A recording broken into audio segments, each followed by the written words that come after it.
No, Yes. I talked before about religious freedom, Section 38, that both enemies and Christians and whoever, they have the right to pursue their faith and celebrate their religion the way they deem fit. So, Father Christmas is also a masquerade. But he doesn't. So, just wait. Why are you shouting? He's a masquerade. Just wait. Oh, that's a great. Father Christmas is a masquerade. Yes. So, are they also going to arrest Father Christmas when it is Christmas time? Because this April masquerades, they want to do Christmas. Yes. I've put the caveat that if you are violent, if you harass people, if you constitute yourself into a nuisance, okay, yes, they can regulate, they can give restrictions. But this is Christmas. Everybody can do Christmas. Okay, when Father Christmas comes, what is the difference between Father Christmas? Father Christmas is not on the streets. They're stopping cars. No, you have not seen some Father Christmas dancing from neighborhood to neighborhood. Well, good morning to you, viewers. Let's begin what's trending by highlighting reactions to former British Prime Minister Boris Johnson's visit to Nigeria to attend Imo State Economic Summit in Owerri. Speaking during the event on Thursday, Johnson celebrated the economic and professional ties between the United Kingdom and Nigeria, describing the relationship as mutually beneficial. He also made a pointed reference to Kemi Badenoch, the leader of the Conservative Party, joking that Britain sends former prime ministers to Nigeria, while Nigeria sends future prime ministers to the United Kingdom. Let's take a look. I'm proud, very proud, of what we export to Nigeria. We send you pharmaceuticals and bankers and services of all kinds, automotive parts, all sorts of things. We sell whiskey. Huge quantities of whiskey, probably more popular somewhere than another. We send, and you send us so much in return: oil and gas, Nollywood movies, brilliant doctors, nurses, technicians, tech geniuses from Nigeria. Nigeria come to the UK, and we're very grateful. We're very grateful and honoured. And we send you, former United Kingdom Prime Ministers, and you send us future United Kingdom Prime Ministers in the form of Kemi Badenoch, who comes from Nigeria and is doing better and better these days. Dr. Abati, I was listening to you this morning. I was like, Dr. Abati, hold your fire. There's time for that discussion. Just hold your fire. Because he was like, what an insult, right? I'll take some response on X. I'll take just this one, Obiora, before I come to you, Dr. Abati. This Obiora wrote on X, our predicament lies squarely in the hands of leaders who have repeatedly failed to demand fair terms, real reciprocity, and a balance of trade that actually advances Nigeria's long-term interests. After all, what national value is created by importing huge quantities of whiskey while exporting the very oil, talent, and intellectual capital that sustain other economies? A nation that trades its best minds and raw resources for low-value consumables cannot pretend this is partnership. And so, Boris Johnson can stand on a public stage and frame this imbalance as generosity, unaware or uncaring that his praise exposes how casually Nigeria is expected to accept lopsided exchanges as though they were compliments, until we elect leaders who understand national dignity, protect our strategic assets, and insist on trade that enriches Nigeria rather than draining it. Comments like his will continue to sound like graciousness to some, even as they function as an insult, hiding in plain sight. Dr. Abati, over to you.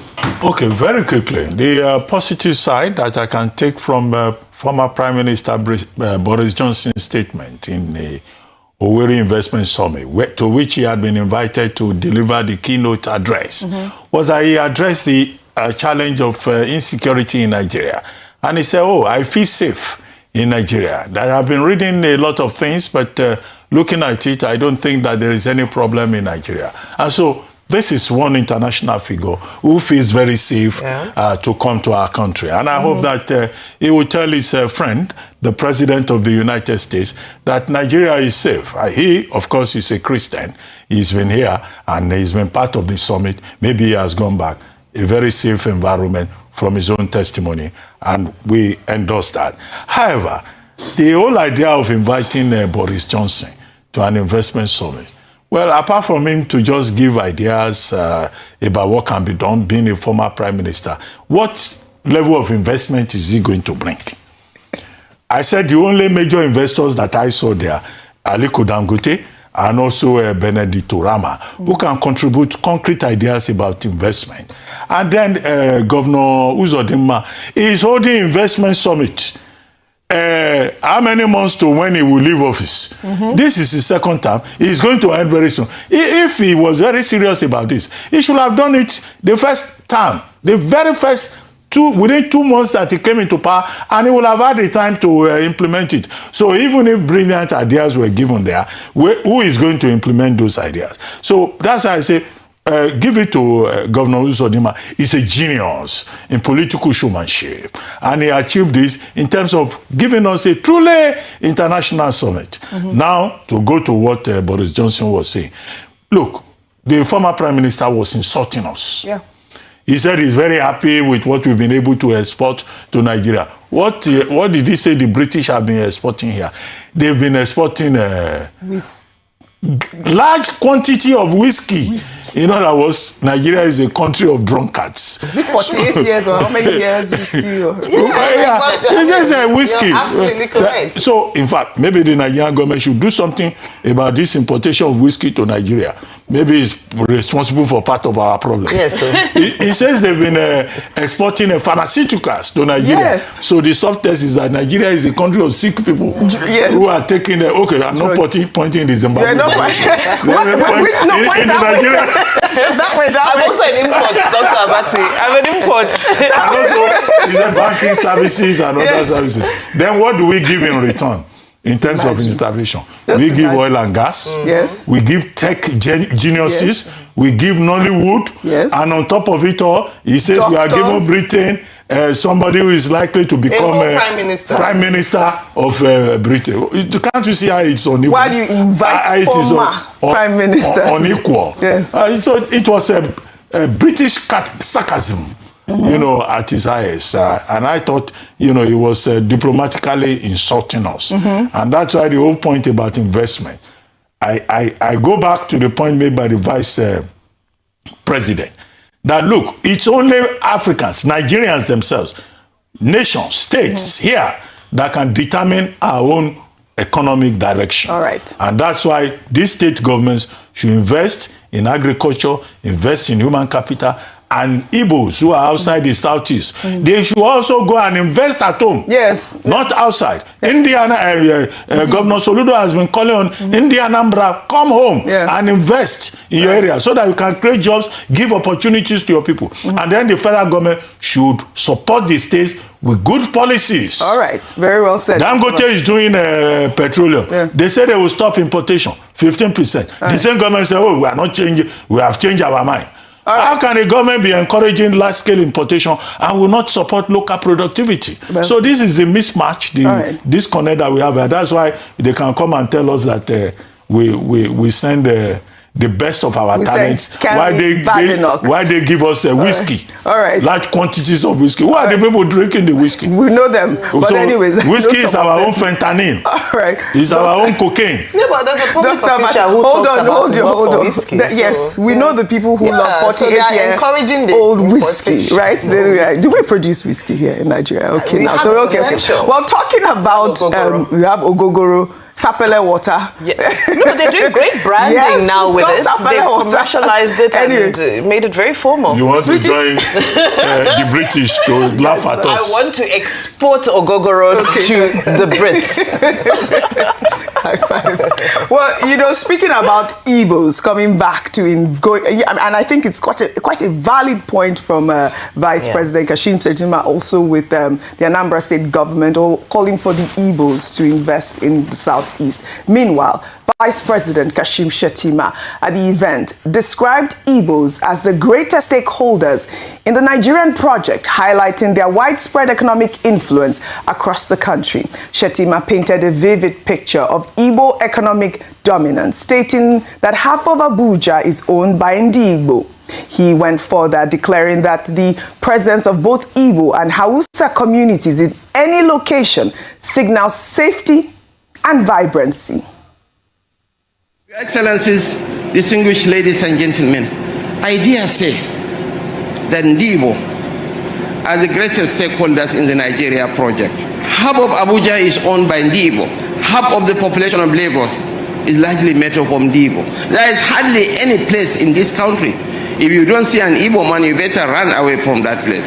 If you don't see a Hausa man, you better run away from that place. Because they go where opportunities abound. So, Your Excellencies, distinguished ladies and gentlemen, I wish to appeal to our leaders to come and invest in this country, in Imo, and in all parts of the Federation, because this is a nation waiting to unleash its full potentials. Right. Well, this is a significant statement from Nigeria's #2 citizen, recognizing the Igbo community's vital role in the country's economic fabric. The acknowledgement comes as the federal government seeks to deepen engagement with the Southeast through infrastructure investments and policy reforms. Meanwhile, at the summit, Governor Hope Uzodinma highlighted Imo State's strategic advantages, including what he called the largest proven gas reserves in West Africa. Some other notable figures at the event include business mogul Alhaji Aliko Dangote, who announced that his conglomerate would become one of Imo State's biggest investors, and former Afrexim Bank President Benedicto Rama, who revealed that the bank is already constructing a multi-million-dollar quality compliance and exports facility in this state. I mean, these are real, notable investments that we have seen from this summit. Ayo, you know, I'd like for you to tie in your thoughts with Vice President Kashim Shettima talking about the Igbo resilience and, of course, the Hausa communities. It says, if you don't see an Igbo man in a community or even a Hausa, just live there. Business is not that place is not prosperous. But, you know, it speaks volumes. Yes, we've talked about the enterprising nature of the people, of the Igbo people, especially people from the Southeast. And even during campaign season, presidential candidates talked about how they were going to maximize the entrepreneurship, the entrepreneurial skills and talents in these areas. I remember that Southeast was said to be going to become the Taiwan of Africa. We haven't seen that yet. What it means is that there is great potential in this region, but we need to move from potential to tapping into this potential by investment, critical investment in areas that could produce and fully showcase these talents. And so that's why I again called this, earlier this morning I was talking about the subnationals and even highlighted some areas that the Imo State governor can do. The important thing is that a 2-day summit, economic summit, is good. Optics very good, right sound bites and so on. But if they end at sound bites, including the promises of investment, then it would have done nothing for the state, despite the fact that a lot of money has been spent. If Alhaji Aliko Dangote, for instance, decides that he wants to go and become the biggest investor in Imo State, that is very welcome. But I hope that Imo State provides an enabling environment for businesses to thrive. I was talking about the fact that in the last top 10 index, competitiveness index released by the Presidential Enabling Business and Environment Council, PERBEC, Imo State is not on that list. It means that it is not very easy to do business based on certain policies, infrastructure, bureaucracy, bureaucratic procedures in accessing government services and the likes. And so these are the areas that they should look into. Let us move from rhetoric to action. Yes. Beyond, summits like this, let us show working. Alhaji Aliko Dangote said the best way to attract foreign investment is through domestic investment. Yes. If you want people to come and put their money or entrust their money in your system, let them demonstrate to them that you are willing and open for business. Number one, fix insecurity. Ensure that they sit at home on Mondays, which there's billions of naira lost in income and affecting businesses. Look at agriculture. Let us move from mechanized subsistence form to mechanized. Let us develop the value chain, provide good roads, provide water, provide power. These are the critical things. Educate your people, encourage your citizens. Yes. These are the things that the governors can do. So in addition to to summit, let them show working. Yes. Your works would make it even more of a powerful statement that you are ready and willing to attract investors and ready to do business. All right. That's what we want to see. Very well. So overall, I thought it was a beautiful summit. a good start. My dear friend, Stephanie Busari, you know I'll have to plug her in, was one of the organizers of the event, and she's been doing so well in getting all these high-profile people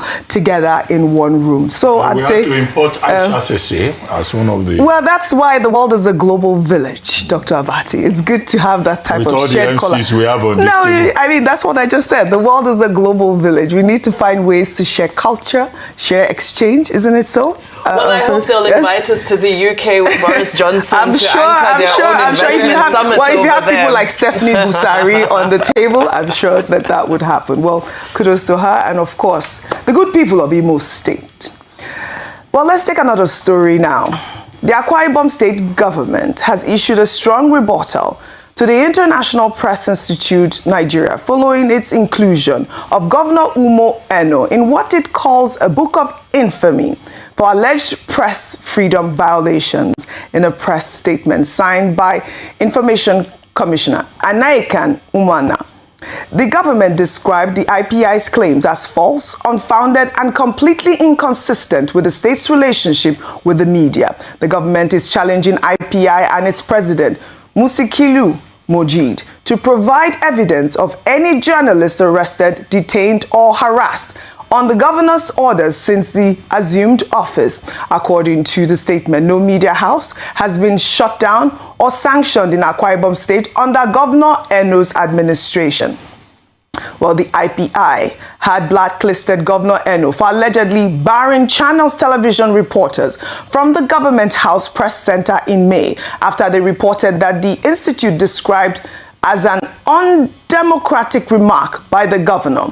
The ban has reportedly remained in place for 7 months. However, the state government insists the issue involves a routine recall of the Channels TV reporters who had covered the state for over 20 years. The government described this as standard administrative practice, not repression. Adding to the pushback, the chairman of the Nigerian Union of Journalists in Akwa Ibom State dismissed the IPI's allegations, describing the claim as baseless, adding that NUJ would be the first to raise alarm if any journalist faced harassment or intimidation in the state. Well, the Akwa Ibom State government is now demanding a retraction and public apology from the IPI. Well, the International Press Institute Nigeria had also accused Niger State Governor Mohammed Umar Bago and the Inspector General of Police, Kayode Egbetokun, of undermining press freedom in the country. Governor Bago earned his place in the Book of Infamy after ordering the closure of Badegi FM in Mina in August. The independent radio station was sealed for airing content critical of his administration, while the Inspector General of Police, Kayode Egbetokun, was cited for what the institute described as a culture of impunity within the police force. Publisher Azuka Ogujiba of Media Room Hub faced repeated arrests while reporting on a land dispute. Other journalists in Kano, Ekiti, and Abuja have since experienced similar treatment with no visible corrective action from police leadership, according to the IPI. Well, however, in a more positive note, the IPI honored the Director General of the Department of State Services, Adiola Ajayi, for his professionalism since taking office in August 2024. The IPI lauded the DSS DG, stating that under his watch, the agency has resolved harassment incidents promptly and engaged constructively with media houses. I would say congratulations to the DSS DG. We can attest to that because, you know, he's been doing so well with connecting with the media and also sharing information. So our congratulations to